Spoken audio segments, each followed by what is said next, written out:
Hey everybody, so I'm going to talk about my experience overseas in Iraq. So Operation Iraqi Freedom. Okay, so for those of you who don't know, it's between Syria and Iran. And it's above Saudi Arabia, and Kuwait is right down here. That's where the money is at. One day you might be in Kuwait. It's an army song. I don't know where I got that from, but we used to say that all the time when we were calling cadence. And so let's talk about like my experience over there. So when we first touched ground over there, I noticed right away, like, I didn't see a lot of water fountains. We use bottled water for everything. I mean, brushing our teeth, cleansing ourselves, taking showers. The water, I guess, over there is not sanitary. It's a third world country, but it's a lot of money over there too. Don't get me wrong. So, anyways, let's just talk about. Well, as soon as I got over there, I think everybody got sick, and it wasn't like to your stomach. It was just like, your bowel movement was very watery all the time. Because it was some type of, I don't know if it was a parasite or what. It was third world. We weren't used to it.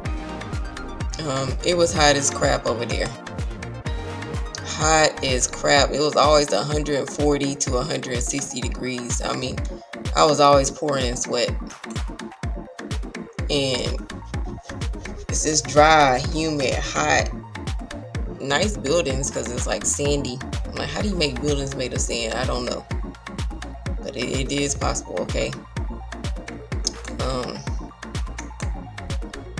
Let's talk about some other stuff. Let's talk about the shopping over there. It was very different from America. This was the first time I saw a lot of people shopping outside. So the pop-up shops, you would have like, purses, belly dance items, a whole bunch of belly dance things, perfumes, you name it, they pretty much had it. They also had, gold. So the gold over there, it was real, y'all. It was solid. It was heavy. You could tell it was real gold. And I think they were like, oh, in America, it's plated gold. And they kind of was laughing, making a small joke like, it's not real in America. It's plated with gold. But overseas, it was the real thing. And I could tell too by picking up one of the rings over there. I was like, wow, it was heavy. It was solid gold. Okay, it was the real deal, Holyfield. And you would just be surprised, like the beauty and awe of the stuff over there just being made of gold. I was just like surprised, like, okay, what's going on in America? We don't have a lot of gold or something, because I don't see like buildings made of gold. The tops of the buildings made of gold, things of that nature. It was just like, you can tell, even though it was a third world country, I guess where you first landed it, and you got to the heart of things, you start to see there's money over there. Alright, so anyways, in the shops they also had like things that were like sheets and blankets and stuff made of like silk and what was the other thing? Mink blankets was common over there, y'all. Okay, they were just selling those things. The videos over there, they would have so many different videos. I don't think they really watch TV, but they do look like they watch a lot of videos. Then I'm gonna go on to talk about the street food, y'all. So the street food was kind of like different. Everything tasted kind of weird. It didn't taste like American type of food, y'all.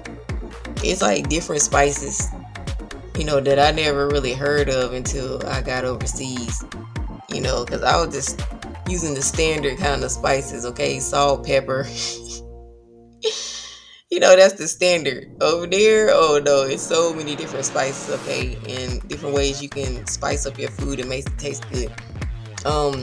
What I did notice when I was over there that was kind of surprising was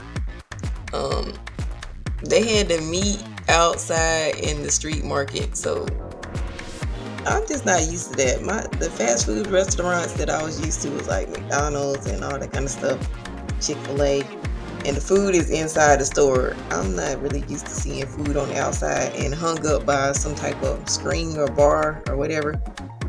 And the meat looked like it was like a camel leg or something. It was like a huge chunk of meat that looked like a triangle, and it was hanging from some type of pole. I was like, what is this? And then they slice a long piece off and put it on some bread. I'm like, no, thank you. I'm good. I'm not trying nothing. It looked like it's been outside for some hours, and some flies, y'all. Flies from everywhere. Okay, flies would be everywhere. Okay, they had a system over there that was like a organic way of catching flies, like a whole bunch of vinegar in a thing that they hung up, and you could just see all the dead flies. I was like, oh gosh. I think in America we hide a lot of stuff from the young kids and from the public's view. Most of our stuff, when it's like non-sanitary, is in private. You know, not over there. It's right out in front of you. But anyways, my experience over there.